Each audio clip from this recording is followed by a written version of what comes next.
E aí pessoal, tudo bem? Quem fala é o Vitor, sou um dos professores e elaborador da DevForce. Eu serei o Dev de hoje, você está no DevForce e seguinte! Na aula de hoje nós iremos percorrer um dos pilares da programação Apex Salesforce, as triggers.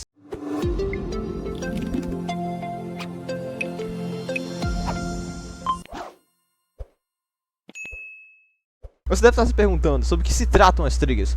Basicamente, triggers são formas de executar regras de validação com Apex. E dito isso, você também pode, por exemplo, pegar dados de uma API na hora da criação de um registro, por exemplo. Elas são bem poderosas. Tá, e dando continuidade, é necessário entender que as triggers, elas têm contexto, basicamente. Fazendo uma analogia, é como se você tivesse um grande banco de dados, que é a sua organização do Salesforce, e a cada registro inserido ali, você vai ter meio que um contexto por trás. Por exemplo, quando você insere um registro, você está tendo um contexto de antes de inserção, que é o que nós chamamos de before insert, que é que você vai ver todos esses contextos durante o decorrer dessa aula. Indo para o nosso ambiente de desenvolvimento integrado, a nossa IDE, onde nós iremos programar nossas triggers. Chegando aqui, você vai apertar Ctrl Shift P. E lembrando, se você ainda não configurou seu VS Code para programar em Apex no Salesforce, eu vou deixar na descrição do vídeo aqui um link de uma trilha no Trailhead para você configurar seu VS Code para programação no Apex. Apertando Ctrl Shift P, aperte em Create Apex Trigger, só apertar Enter aqui. Aí nomeia a sua trigger. Geralmente o padrão de nomenclatura que nós utilizamos na trigger é o nome do objeto, que no caso do nosso exemplo será aluno, que foi no primeiro aula do curso foi desenvolvido o objeto aluno. Então seria basicamente assim, aluno mais, seguindo o Clean Code, deveria ser em inglês. Então, seguindo o padrão Clean Code, ficaria basicamente isso aqui. Students Trigger. A gente usa esse sufixo trigger para definir que aquilo sim é a trigger referente àquele objeto. Tá, após criar seu arquivo, essa estrutura já virá pronta, basicamente, né? E aqui já temos um contexto já pronto, que é o before insert. Dentro das triggers dos seus fósseis contextos, o primeiro deles vocês já viram, que é o before insert. O segundo, o after insert, ou seja, logo após o registro ser inserido no banco de dados. Temos o before update, antes do registro ser atualizado, after update, before delete, antes do registro ser deletado, after delete, depois do registro ser deletado, e after delete. Eu acho que os nomes dos contextos já falam por si próprio o que eles fazem, não é verdade? Tá, e aqui no onSObject trata-se do Salesforce Object, devemos substituir pelo nome de API do nosso objeto. Então, para verificar o nome de API do nosso objeto, nós temos que ir na sua organização Salesforce e no objeto que nós queremos e pegar esse atalho bem aqui, Edit Object.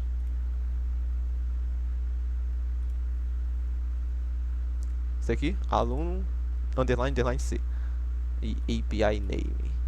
Geralmente esse underline C trata-se de custom, porque objetos padrões de Salesforce não tem esse underline C. Você pode copiar. No referente aos contextos, é uma boa prática sempre deixar todos os contextos possíveis para facilitar a futura manutenção do seu código. E é isso que vamos fazer agora. Eu já tenho um pronto aqui no Ctrl+C, Ctrl+V do teclado, mas você pode colocar aí na sua organização. Tratam-se desses aqui. Todos aqueles a quais eu me referi agora há pouco. Tá, e cadê a magia disso? Só com isso não acontece nada. Então vamos colocar para funcionar. Tá, o que a gente vai fazer agora? Tá, e no objeto alunos nós temos os seguintes campos: nome do aluno, idade, CPF, telefone, dono do registro e tipo de registro. Tá, então o projeto que nós faremos agora é uma validação de CPF, caso o CPF seja maior de 11 dígitos, né? Tá, e o depois daqui, o que a gente faz? Basicamente, a gente vai trabalhar com switch. Você também poderia fazer com if, mas eu acho mais trabalhoso, então vamos fazer pelo switch. Switch on, escolha na trigger.operationType. E aqui o when você define o contexto da trigger que você quer validar. No caso, nosso é o before insert. Então vamos validar. Então vamos ver. Vamos começar pelo for each, que vamos tratar o registro individualmente. Vamos definir o tipo da variável, que vai ser, no caso, o tipo do objeto. Aluno vai receber trigger.new. E o que se trata desse trigger.new? Você que fez as aulas de noções básicas de Apex e de SOQL aqui do DevForce, deve perceber do que existem listas, que são basicamente o trigger.new.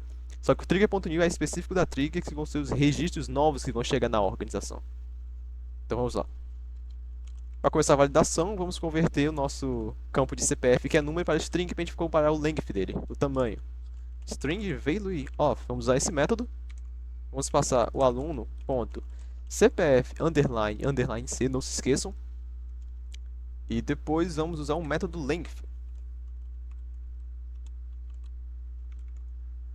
E caso ele seja maior que 11, vamos usar uma mensagem de erro. Para melhorar, vamos colocar um ou aqui, uma outra operação. Esse operador lógico aqui. String.value of aluno.cpf novamente, pode simplesmente copiar e colar. For menor que 11, dá o mesmo erro. Então vamos validar. Aluno.cpf. Lembre-se sempre de referenciar essa variável que você criou, que é do tipo de objeto. Vamos usar o método add_error. O que ele faz? Ele vai adicionar a mensagem de erro no campo que você está validando. Então vamos lá. CPF não pode ser maior ou menor que 11. Tá, e aqui no enelse vamos simplesmente colocar um return. Após isso, fazendo um deploy. E o que é o deploy? Basicamente, você vai inserir o seu código direto do VS Code para a sua organização. Após o deploy realizado, vai surgir essa mensagem de sucesso. Então, podemos voltar para a org. Atualizem a página, sempre. Aí vamos clicar em New. Vamos do aluno Victor. Idade 17. CPF, vamos colocar 1, 2, 3, 4, 5, 6. Vamos salvar. Aqui já temos a mensagem de erro, olha só. CPF não pode ser menor que 11. Agora, se nós colocamos perfeitamente 11 dígitos.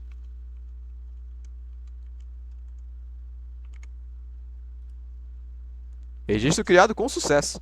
Então, basicamente, isso é a trigger. Seguindo o padrão do Clean Code, esse código está fazendo várias funções que ele não deveria fazer. Por exemplo, ele está tendo a função de validar o contexto, está tendo que executar o código que vai ser realizado quando antes do registro ser inserido. E isso não é uma boa prática do padrão Clean Code. Devemos sempre dividir as tarefas do código. Dito isso, temos em vista o padrão SOC, Separation of Concerns, ou seja, separação de responsabilidades, que é um padrão que divide a responsabilidade do código entre classes. Dito isso, temos a seguinte estrutura ilustrada na imagem. Temos a trigger no topo, qual é a trigger propriamente dita. Em seguida, temos a dispatcher, o qual sua responsabilidade é definir o contexto qual a trigger foi acionada. Posteriormente, temos a trigger handler, o qual geralmente temos um trigger handler para cada contexto. Por exemplo, nome do objeto trigger handler before insert e nome do objeto trigger handler after insert. A gente usa esse sufixo do contexto ao qual ela foi chamada. E a partir disso, chamamos um método específico da service para cada contexto. Falando nela, temos a service, que é a camada onde estão as suas regras de negócios para cada contexto da sua trigger. E um bônus, temos a camada selector, o qual todo DML/carry deve ser feita nela. Geralmente usamos com a selector, classe da Object Selector da FFlib. Vale lembrar também que durante essa aula iremos usar interfaces para cada uma dessas classes. Então estamos aqui de volta no nosso navegador. Para podermos começar a desenvolver a trigger nesse padrão, precisamos primeiro baixar a nossa library, biblioteca do projeto, a FFlib. E o que é a FFlib? Primeiro vamos entrar no repositório dela. Irei deixar o link também na descrição do vídeo. Tá, e o que é a FFlib? Bem, ela trata-se de uma estrutura robusta projetada para ajudar nós, desenvolvedores, a criar aplicativos escalonáveis e de fácil manutenção à plataforma Salesforce. E ela também encapsula um conjunto abrangente de padrões de design e uma abordagem estruturada para desenvolvimento. E é isso que iremos aprender a utilizar e instalar na nossa org. Chegando aqui, você deve primeiro baixar o Apex Mock, que é isso que iremos fazer agora. É bem fácil também. Você clica aqui em Deploy. Chegando aqui, você irá ser redirecionado para essa página. Você deve fazer login na sua organização Salesforce. E como você faz isso? Você vem aqui na sua organização, se você ainda não tiver os seus dados. Se a sua organização tiver em inglês, será Get Login Credentials. Ou em português, obter credenciais de login. Aqui está o seu usuário e caso você não lembre a sua senha, você pode resetar e será enviado para o seu e-mail. Tendo o seu usuário, você vem aqui, login. No nosso caso é Production Developer mesmo. Mas caso você ainda não esteja com a sua organização logada, você irá ser redirecionado para uma página de login do Salesforce. Chegando aqui, você simplesmente aperta Deploy, que irá fazer todo o processamento para você. E não ironicamente, agora é só esperar. Após concluído, você pode verificar aqui na sua organização.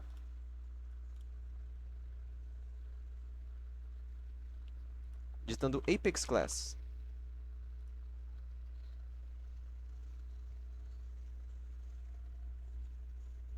Aqui todas baixadas, agora vamos para a fflib mesmo. Aqui todas baixadas, agora vamos para a fflib em si. Deploy to Salesforce. Aqui a mesma coisa, Production Developer, Login. E aqui Deploy. Ele também faz o mesmo serviço para você também. Tudo automaticamente.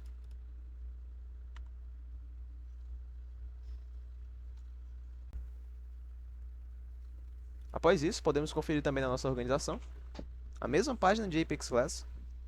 Basta atualizar a página. Aqui está. Após ter realizado os 2 deploys anteriores, iremos precisar de mais um, terceiro, que é o ForceGI. No caso, no nosso repositório não há o botão diretamente de deploy, mas nós podemos simplesmente copiar o ForceGI e jogar aqui dentro, na mesma página de deploy que você fez anteriormente. E apertar em Login to Salesforce. Aqui está o GI. Deploy de novo.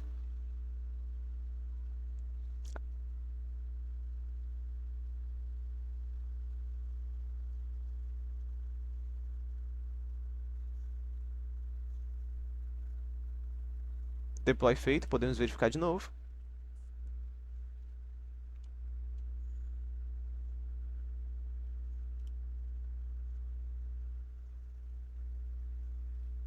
Aqui estão todas as bibliotecas do GI. Aqui estão todas as classes relacionadas ao GI, que é Dependency Injection. Voltando para o VS Code, iremos apagar todo o código feito no início da aula, deixando apenas o top level dele, junto com os contextos, que é apenas essa parte aqui. Feito isso, podemos começar a estruturar corretamente a nossa trigger, começando pela Dispatcher. Ctrl+Shift+P, Create Apex Class, coloque sempre o nome do seu objeto mais Dispatcher. No caso seria Student Dispatcher.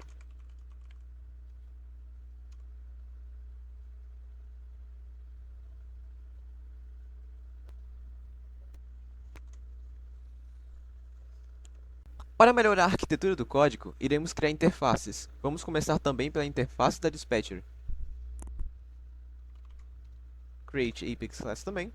Colocamos Trigger Dispatcher. Não vamos colocar nenhum nome de objeto, porque essa Trigger Dispatcher, a interface vai servir para todas as dispatchers de todos os objetos. Você vai entender já já. Aqui mudamos, colocamos Public Interface. Trigger Dispatcher. Tá, e o que é uma interface? Uma interface é um contrato que define métodos abstratos que devem ser implementados por qualquer classe que a implemente. Tanto que quando você for implementar uma interface na sua classe, você deve usar a palavra-chave de implements, a palavra reservada, permitindo que diferentes classes forneçam implementações específicas para esses métodos. As interfaces fornecem maior flexibilidade, pois uma classe pode implementar várias interfaces. Dito isso, vamos colocar o nosso método que será utilizado em todas as dispatchers, que no caso vai ser SelectContext. Você coloca aqui void, que não vai ter retorno, SelectContext. Interface concluída. Voltando para a nossa classe Dispatcher, implementamos a nossa interface. Você irá usar a palavra reservada implements.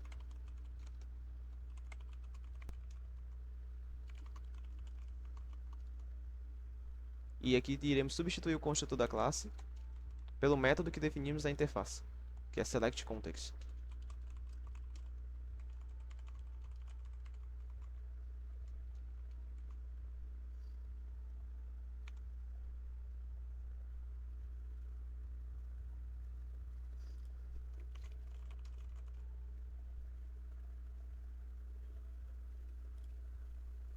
O padrão de nomenclatura de métodos você pode seguir o CamelCase e para classes o PascalCase. Basicamente, uma dispatcher a maior parte de sua estrutura é basicamente só de estruturas condicionais.